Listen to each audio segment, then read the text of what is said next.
Chapter 9, the invisible hand at work. So we just finished the analysis of perfect competition. And of course, later on we're going to introduce monopoly. And there's great difference between perfect competition and monopoly.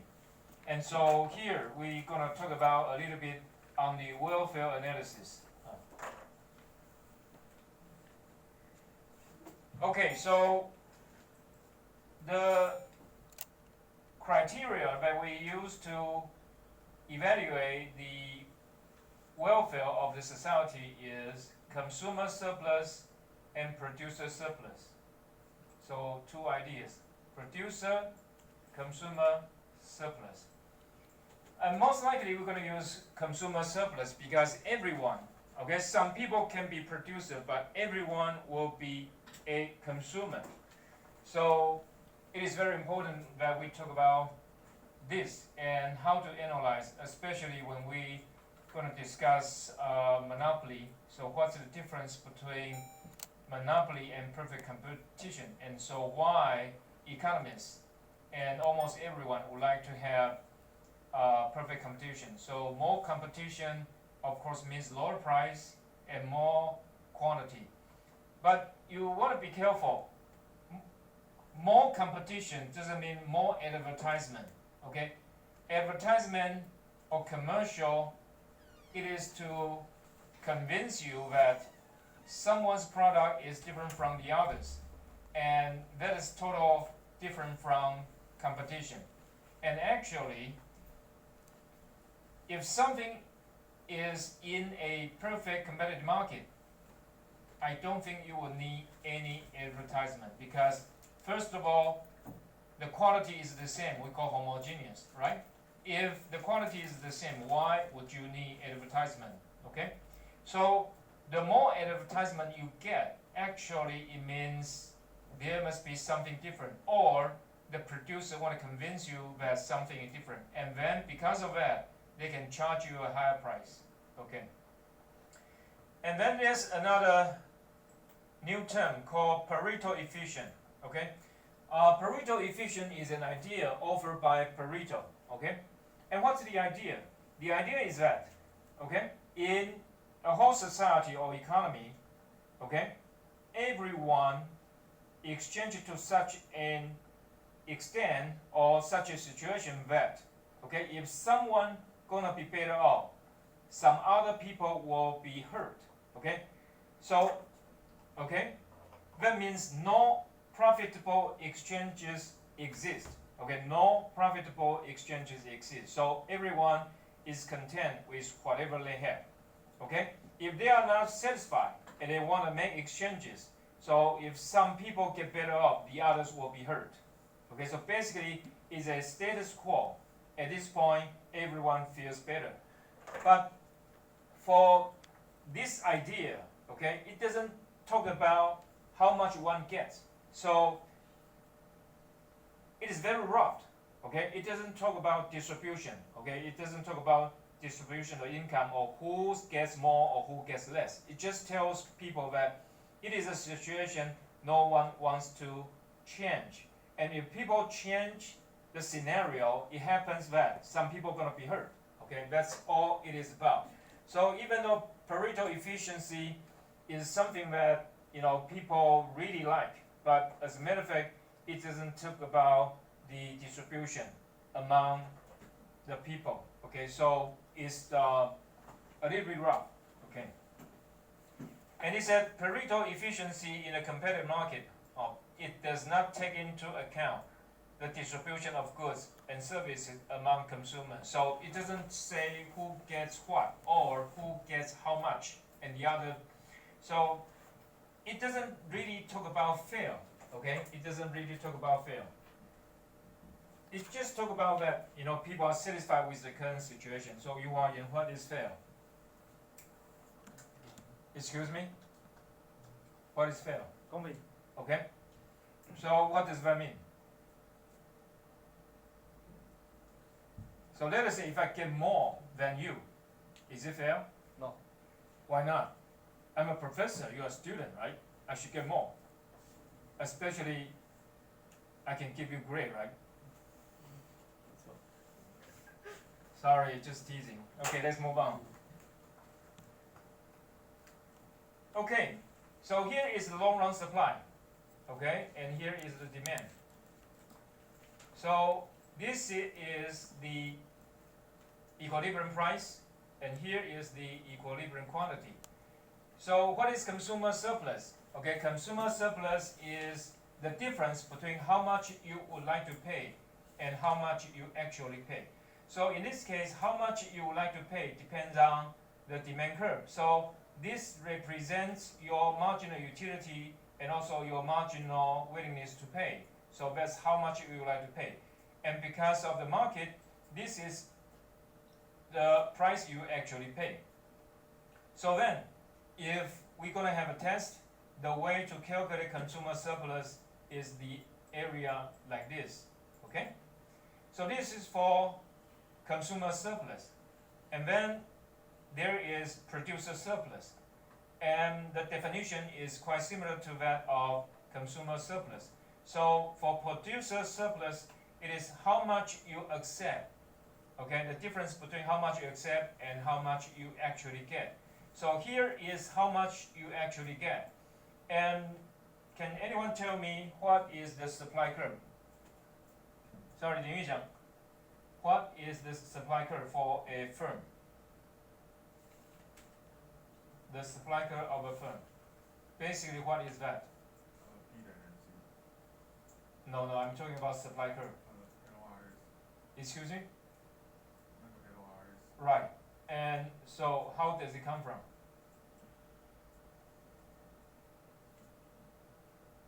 Hong Kai-Shen. What is the supply curve? How does it come from? We talked about it last week, right? There's I can remind you a term, shutdown point.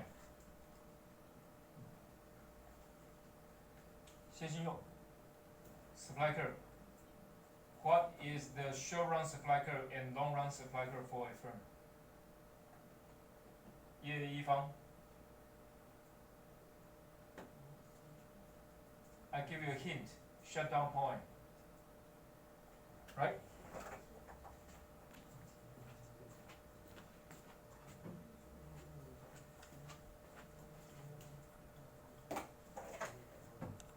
So suppose, okay, because we are going to talk about cost, right?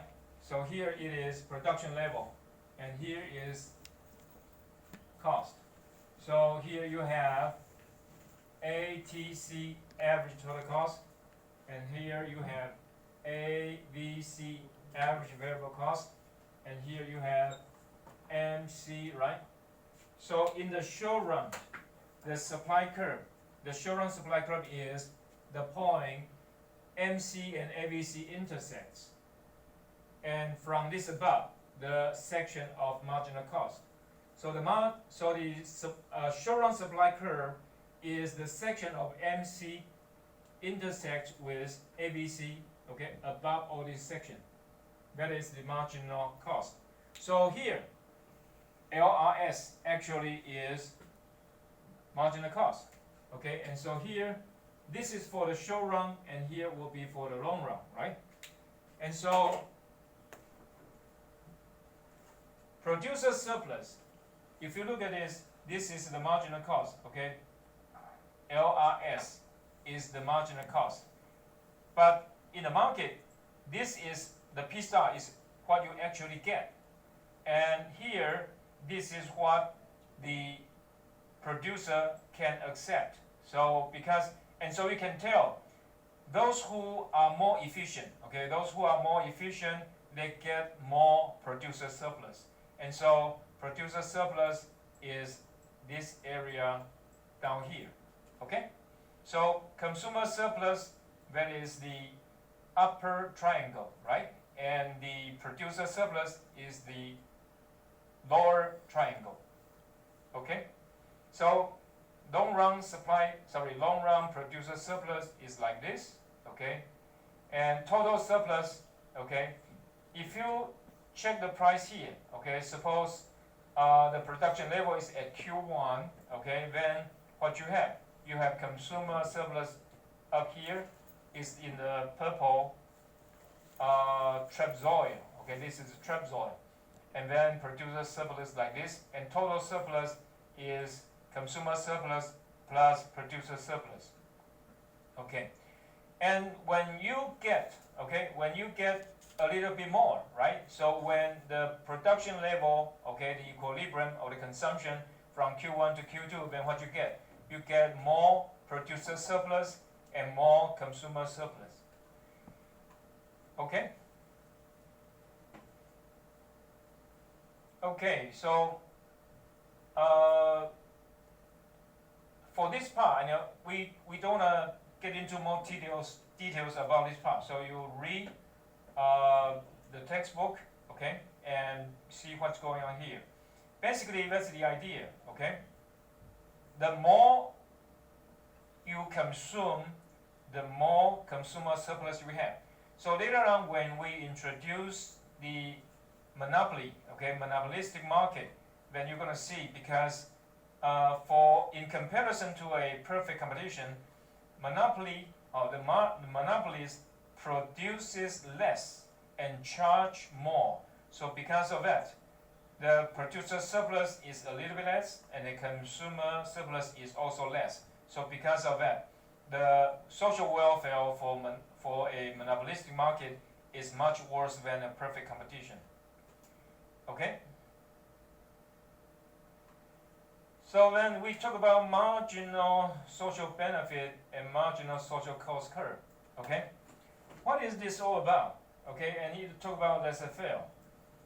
Okay, let us say if a producer is allowed to produce whatever he likes. Okay?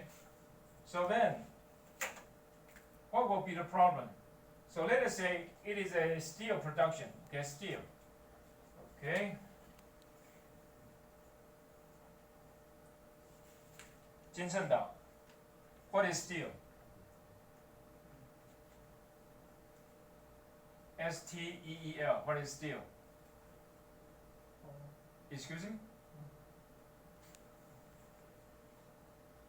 卢佑祥. What is steel? No idea. 陈希才. What is steel? Okay. What's wrong with steel production? So let us say, so this is the quantity of steel and this is the price, right? Okay. So you have supply and demand, okay? And of course, if everyone is free in the market, so it's called laissez-faire, right? Laissez-faire means basically let market work, okay? So you can produce whatever you like. And of course, you produce based on your cost consideration. And so, Chen Jizai, what's wrong with this kind of idea, say you can produce whatever you like for steel?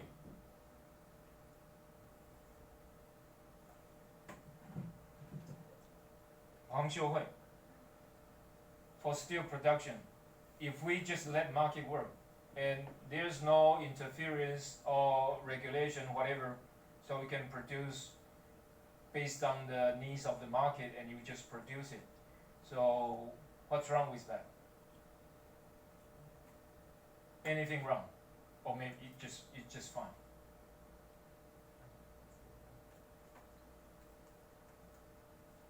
Yu Huayuan.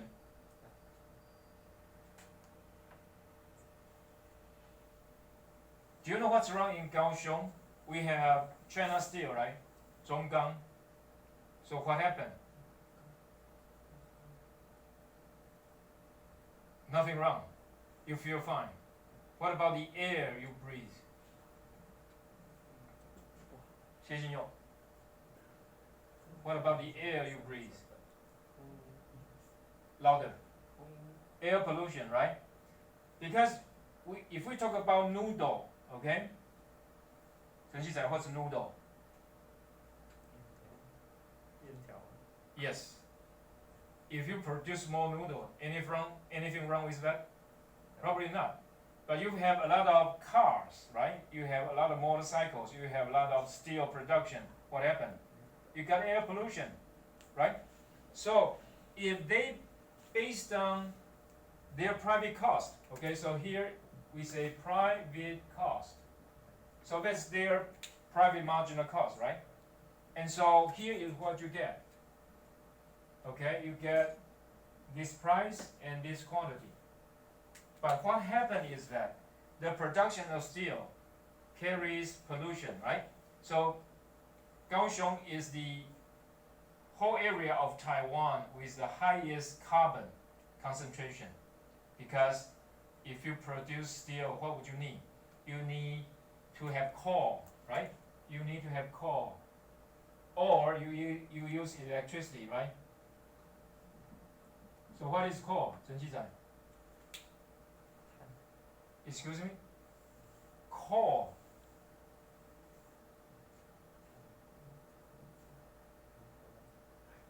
Yuan, what's coal? Excuse me? Right. If you burn coal, what you get? Yuan, if you burn coal, what you get? CO2, right? You get a lot of air pollution, and also, CO2, carbon dioxide will have some problem with what? With climate change, right? Because it is a greenhouse gas. Okay? Chen Qizai, what's greenhouse gas? Excuse me? Greenhouse gas. Greenhouse.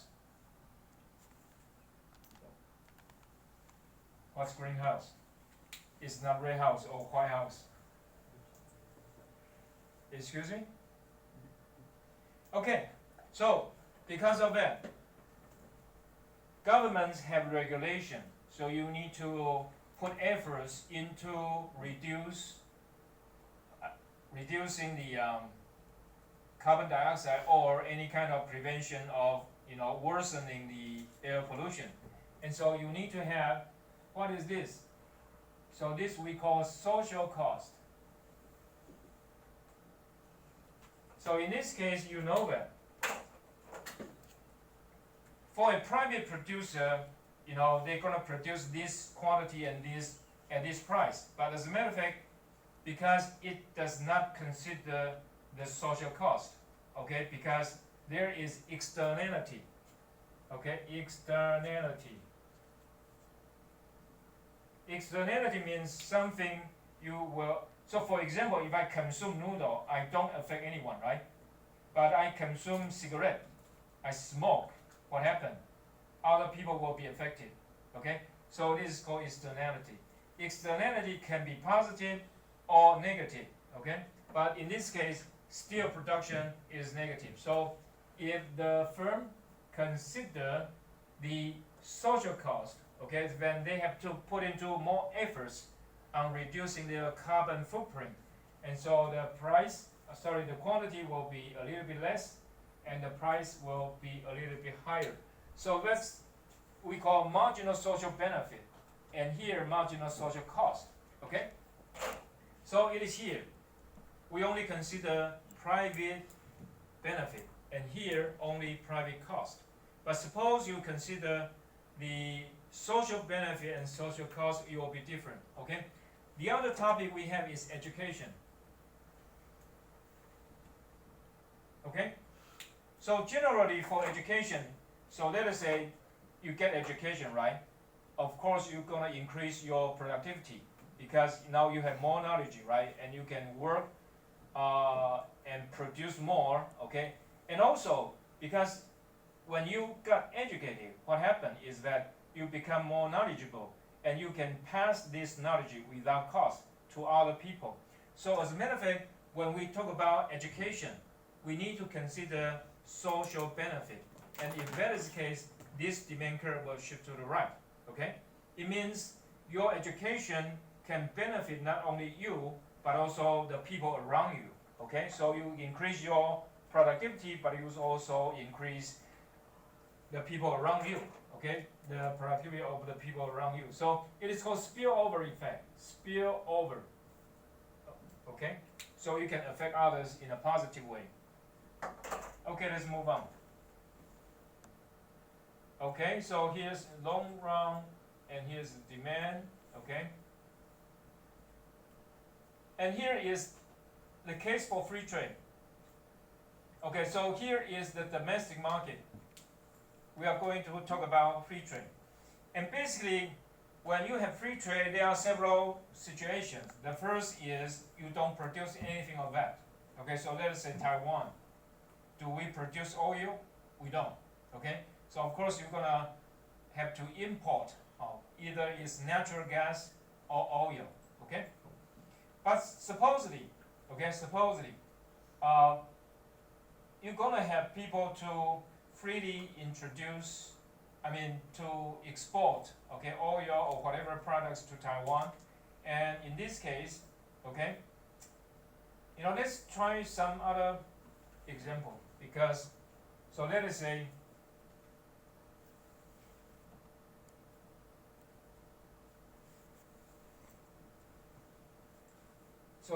let us use the example of cars, okay? And of course, Taiwan, okay, there are some companies in Taiwan can produce cars, but you know that, because there is a very small market in Taiwan, so for a car company to produce, just like, 20, 40,000 cars, that's really expensive. For a car company to be able to reach economies of scale, it generally has to be producing at 600,000 cars a year. Okay, but for Taiwan, that is just not possible because the market. I'm not quite sure, but if I get it right, it sounds like the annual demand for cars in Taiwan may be just like 40,000. Okay, but for a car company to be efficient, it has to be 600,000 a year. And so let us say this is the world price. Okay, this is the world price, and we allow market to work on itself, and so there's no restriction on the imports. Okay, so at this price, because if there is no foreign competitors, okay, so foreign cars cannot export to Taiwan, this will be the price Taiwanese have to pay. And you know that because the car companies in Taiwan are not efficient, so the price is very high and the production level is not quite high. Okay? And so let us say we open the market for competition, and so foreign car companies can export cars to Taiwan. So here is the price, okay? And at least price is much lower than the equilibrium at the domestic market. And you know that some companies, they are still competitive enough, so they produce a little bit. So Q1, okay, is the production level in domestic market. But for the rest of it, because as you get G and above, right, the price is just too high. So these companies are not competitive, so they are not able to compete with foreign cars. And so at this point, okay, these cars, even though they are demanded by domestic consumers, they are produced by foreign competitors. And so here, Q1 and Q star, okay, the difference here is the number of cars you imported from overseas, okay? So Q1 is the production level of domestic market, and Q star minus Q1, minus Q, it is the volume of cars imported from overseas, okay? So the number of cars imported is D, G, okay, the distance here, okay? And suppose everything just works fine, but governments sometimes they have their objective because they have to protect domestic producers, okay? And this also happens in the United States when in the 1980s, where American car companies cannot compete with the Japanese car companies. What happened? They lobby for protection, and one of it is quota, and the other one is tariff. So what is lobby? 洪凯轩, what is lobby? If you go to a hotel, you know where is lobby, right? Okay, but of course the meaning here is not the one you mentioned, right? So what is lobby? 陈希仔, lobby. Excuse me? I told you it's not the one I like, but it's not the one here, right? 黄修慧, lobby. And what is quota? 黄修慧, what's quota? Excuse me? What's quota? When you get a job, and you have a quota, you will be in trouble, right? You have to say, get 100 credit cards, right? You have to get people sign up 100 credit cards. So that's your quota. You have to do the job, right? So quota means the amount that you can export or import, depends on what kind of situation that you mentioned here. Quota means limit the amount of cars that can come into Taiwan. Okay? What is tariff? Tariff should be easy, right? 林玉祥, tariff. So what's that? Yes, what's that? Is a percentage. Okay? So let us say the car is $100. Okay? But then if you impose a tariff on that, say 15%. So the car originally is $100, now is $115. Okay? So that's tariff. And so suppose we add a tariff. So T, okay, plus T. So what happened? It's going to increase the price, right? If you impose a tariff, you're going to increase the price. And what happened? You can clearly see now the domestic production level now is Q2, right? So is it good for the domestic market? For the producer, it is good because now they can survive and produce more cars, right? If they can produce more cars, they get more jobs, okay? But what happened to consumer? You have to pay more, right?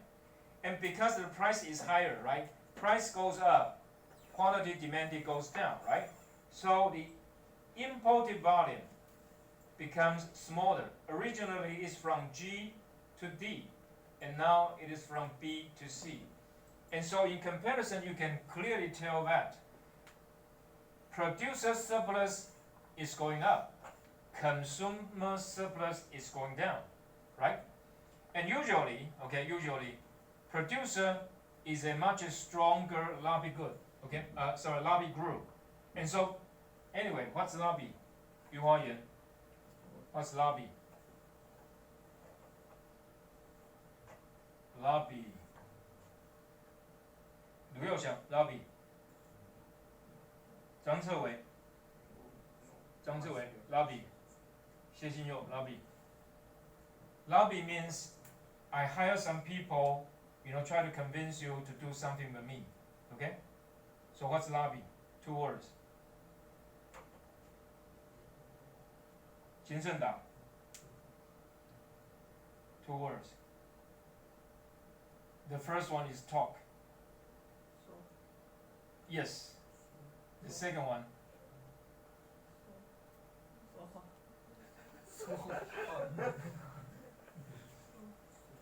Sorry,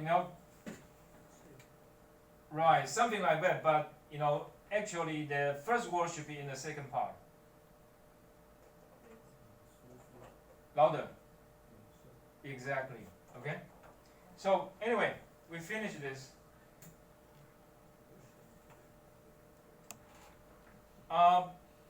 Equality. What is equality? 叶一方, what is equality? Excuse me? Right. So in terms of stock market, equality means stock. But what is here? Here means whether it's fair or not. Okay, whether it's fair or not.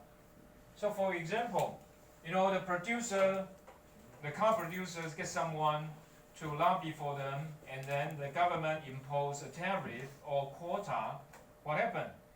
It's beneficial to the car producers, right? But for consumers, they got hurt. Okay? So it talk about equity. So what is the criterion to do something? So sometimes people say to do some, if you want to do something, you got to have some people got more benefits than the others. Okay? As I say, Pareto Efficient, right? Okay? If you get someone got hurt, then what you gonna do? You need to get some compensation for those who people got hurt. Okay? And so in this case, what you're gonna do? You have to take care of equity. So sometimes the criterion is to take care of the majority of the society. So you want to do good to most of the people rather than just a small number of people. Okay? And reservation price. Okay? What is this? The highest price a consumer is willing to pay for an additional good. Really, reservation price has some other meaning too. So for example, Chen Qisai, so let us say if we get a job to you and the hourly rate, okay, the hourly rate is $150. Would you take it? No, why not? Right, exactly. So reservation price, the idea of reservation price is something like this. Okay, so when you have a price that is below, so for example, for you, probably you wanna, how much you wanna get? If 150 is too low, how much you wanna get? 300. Really? It's gonna be very difficult, right? Yeah. So let us say, in 1999, I was in the United States and I worked as an adjunct professor. How much did I get paid? I get paid for $40 an hour. Okay? So how much is that? It's something like close to NT dollars 1,200, right? At this point, I'm a full professor, and so how much do I get? I get only 925. So supposedly, this is something like a reservation price for me. So if it is below this, I won't take it, right? But what happened? It is in Taiwan. If you don't get this, you get nothing. So if you don't work for it. So anyway, there are some other applications for reservation price, but basically you got the idea, and that's it. So let's move on. So let's talk about this, distributional consequences of the proposed push tax cuts. In terms of talking about tax cuts, let me say something about this. So when Russia invaded Ukraine, what happened? Oil price goes up, right? Oil price goes up, okay? And then what happened? Inflation, right? So people worry about stock market. So stock market actually plunged a little bit, right? Stock market goes down. And so now my question to you is that, Yuan Yan, if stock market goes down, and maybe let us say drop by 5%, let us say 10% or 20%, okay? And so at this point, should the government put money into the market to save the market, to get the market up? Yuan Yan, should the government do so or not? Do you know what I'm talking about? Yuan Yan, okay. 谢金佑. Suppose the stock market plunge, okay, 10%, 20%. So at this point, should the government do something to get the market up? Invest money in the stock market to push the market up. Should the government do so or not? 谢金佑. Yes. Why? Really? What's wrong? If the market, sometimes we call market sentiment, okay, market can go up or down, right? And if it is down, then it is down, right? Why should the government try to put money into the market to buy stocks to push it up. Why? 叶一方 should the government do something? Yes or no? Go ahead. Louder. No, why not?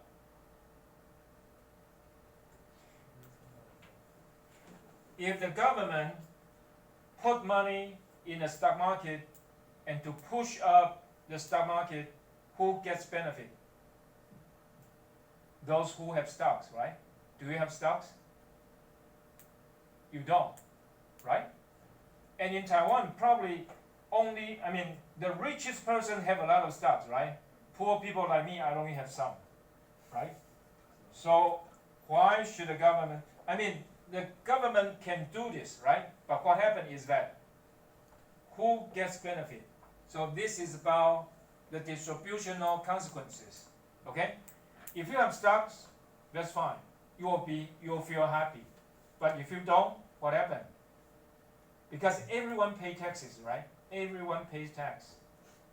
And why some people get more out of it than you, okay? And that is the same thing. In 2003, President Bush proposed a $750 billion tax cut. Who gets more tax cuts? Those who have money, the rich people, right? So what would you do? If you are the government, you should help the poor people rather than the rich one, right? The rich one are already rich, they have money. You should try something to help those who don't have money. Okay, this is the point. Okay? Okay, so we finish with chapter 9, okay? I think because there's something wrong with the overhead projective, so let's work on the homework. Okay, so we finished chapter 9. So please turn to page 206. Okay, page 206.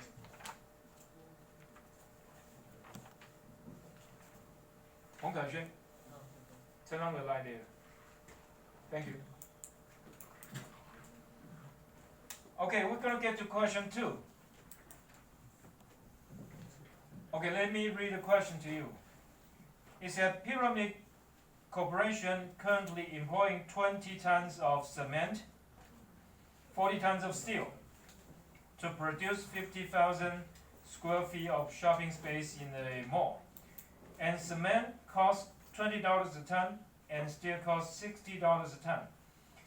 At the input quantities employed, the MPC is equal to 12 and MPS equal to 6. Show the situation in an iso-quant and iso-cost diagram. So the first question is Pyramid, this company, currently minimizing its long-run cost? Ye Yifang. Why not?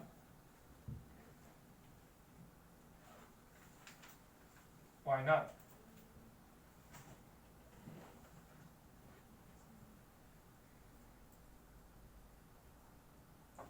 Sorry, we have, okay.